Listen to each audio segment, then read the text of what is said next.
The Foundation Center had been a very valuable resource for me when I was founding Global Language Project back in 2009. I was a new executive director and I had come from the for-profit sector, so I was very new to the nonprofit world. And when I asked around where should I go, Foundation Center was on the top of everyone's list. I came here and found out how to research grants and also how to write a proposal and the basics behind it. So together it was really the launching pad for my organization. So this is my first year as an executive director, and so the first thing I did when I was applying for this position was to go to the Foundation Center website, sign up for an online workshop, and also to log into some of the archived trainings that were available. And so it helped me prepare for the interview process, helped me prepare for my first year, helped me be a lot more confident in my role, helped me kind of navigate the fundraising landscape, and I actually have a binder by my desk of all the handouts that I've downloaded from the workshop that I've been to, so it's kind of a gift that keeps on giving. The training that we received at the Foundation Center was pivotal in helping our organization understand the importance of the health of our capacity and gave us the opportunity to be positioned really to be able to do a 5-year strategic plan and grow our organization. So my organization is very small, and when we started we had absolutely no money. We didn't even have an office, and I spent a lot of time at the Foundation Center. I think I took every workshop they have to offer: the proposal writing, foundation research, developing a fundraising plan, the budgeting workshop. There was one workshop called Checklist for New Nonprofits that was really helpful. So really they just helped us get started, and my organization just celebrated its 5-year anniversary, and I really don't think we would have made it without the Foundation Center.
One of the core functions of grants.gov is its use as a tool to search for funding opportunities. There are 2 ways to conduct a search for funding opportunities on grants.gov. On the top right corner of the website, you can conduct a quick keyword search by entering a word or phrase and clicking the Go button. The results will appear on the main search page, where you can narrow and tailor the search. Clicking on the Search Grants tab will take you to the main search page, where users can search by keyword, funding opportunity number, and CFDA. Results can also be filtered by status, such as posted opportunities or forecasted opportunities, by funding instrument type, such as a grant or cooperative agreement, by eligibility, such as county governments or small businesses, by category, such as energy or education, and by agency, such as NASA or the Department of the Interior. Clicking on the funding opportunity number will take you to the grant opportunity page. Here are a few additional notes about using grants.gov search.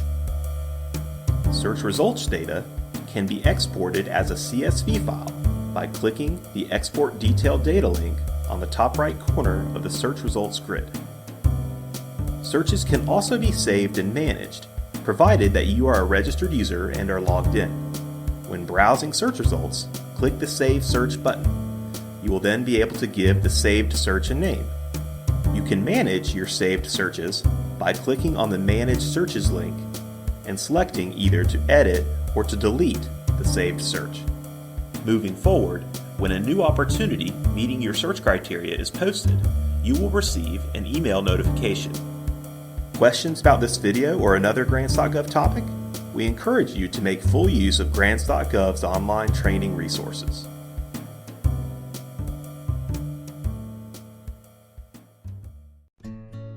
Each and every year, the Ford Foundation makes approximately 1,400 grants to organizations all over the world that serve the public good.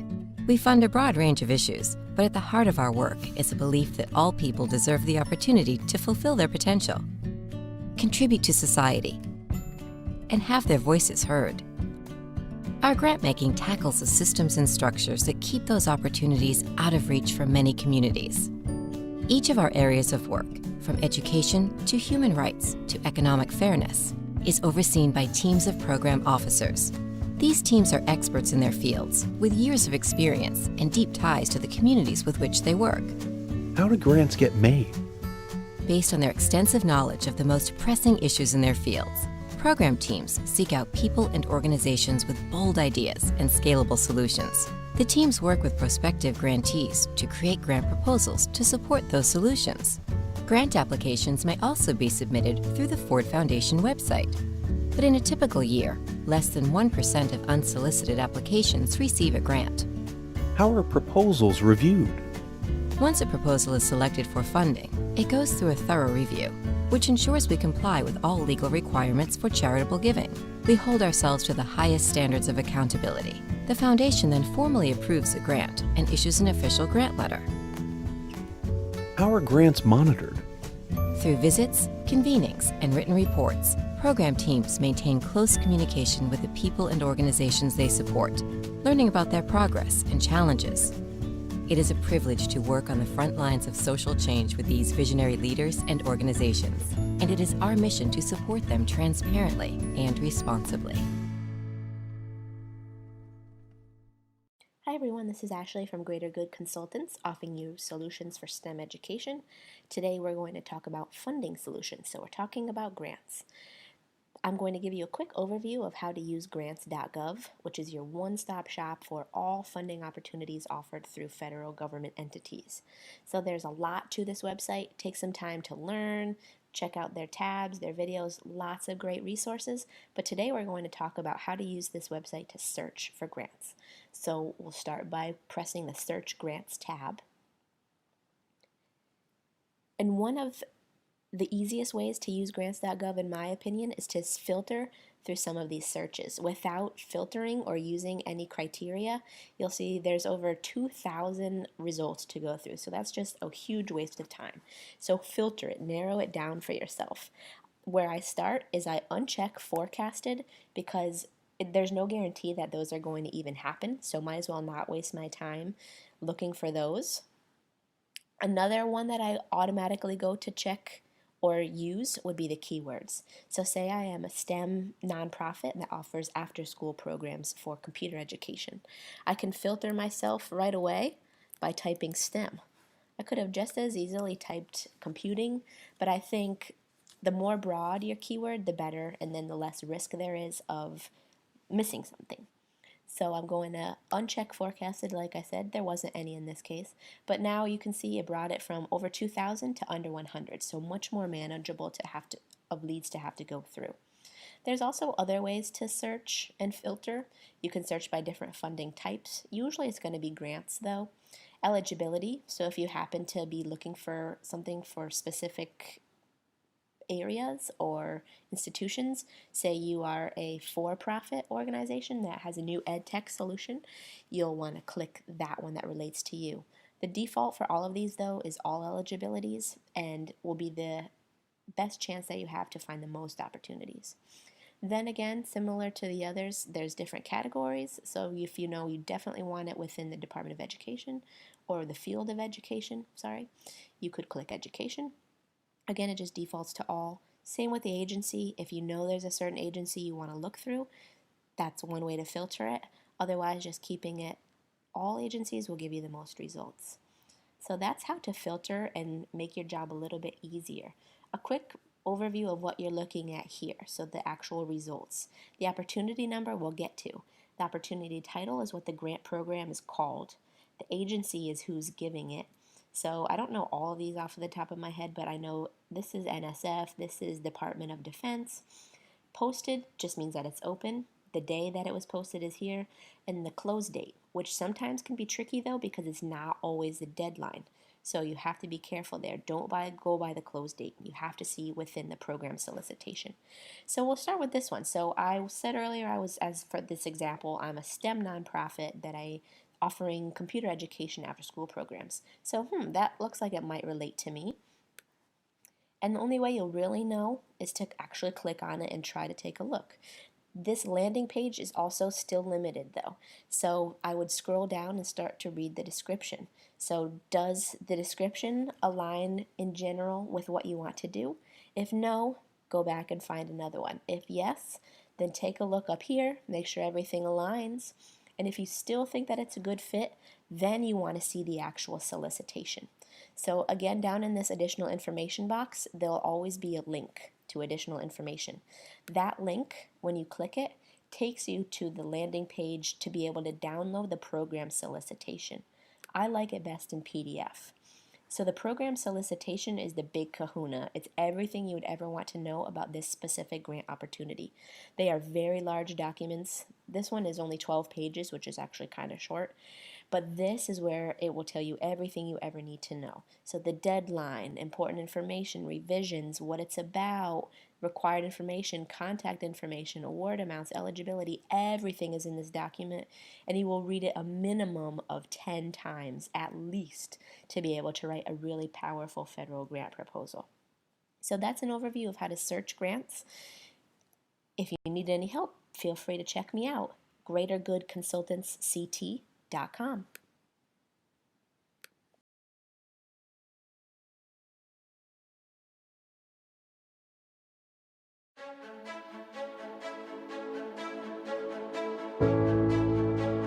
I am not originally from here, but I feel like I'm from here now because I moved here in 1991 to go to Wake Forest Law School.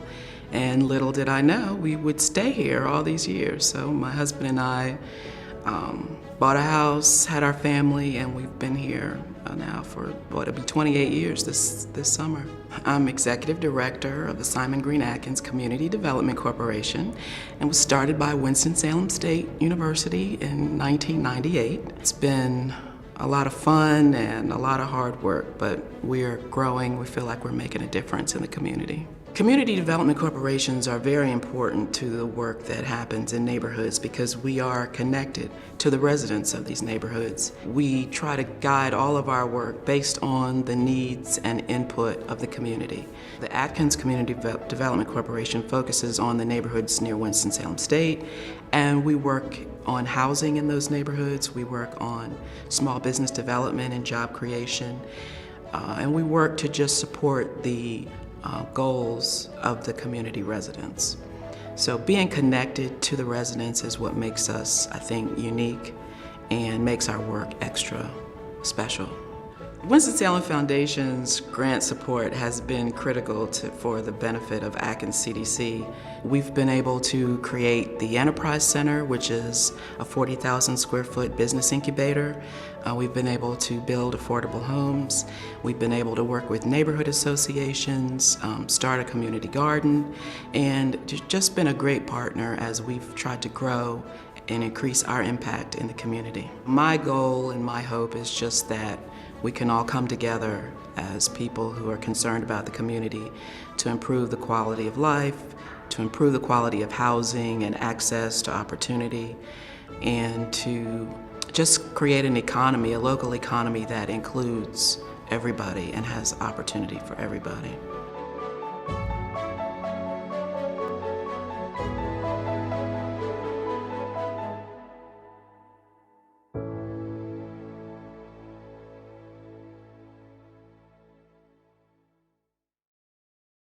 The Ford Foundation is one of the largest philanthropic organizations in the world. Although it once held 90% of the shares of Ford Motor Company following Henry Ford's death in 1947, it sold off ownership by the mid-70s and no longer has any direct affiliation with the manufacturing business. Ford Foundation holds an endowment of almost $11 billion, and from that issues between $400 to $500 million in grants annually. Over the years, it has made some high-profile grants, including funding that helped to create Sesame Street, the Grameen Bank of Bangladesh, and supporting the fight against AIDS. While it has occasionally supported fellowship programs, the foundation very rarely awards grants to individuals. Instead, it offers the vast majority of its grant making to organizations aligned with its core areas of focus. Grant awards range from several thousands up to millions of dollars in funding and total around 1,400 annual grants. To apply for a Ford Foundation grant, review the Ford Foundation issues at www.fordfoundation.org and familiarize yourself with the initiatives most aligned to your organization's work. A grant inquiry can be submitted on the same website to start the grants process. To find out more about Ford grants and many other grants, visit grantsguys.com.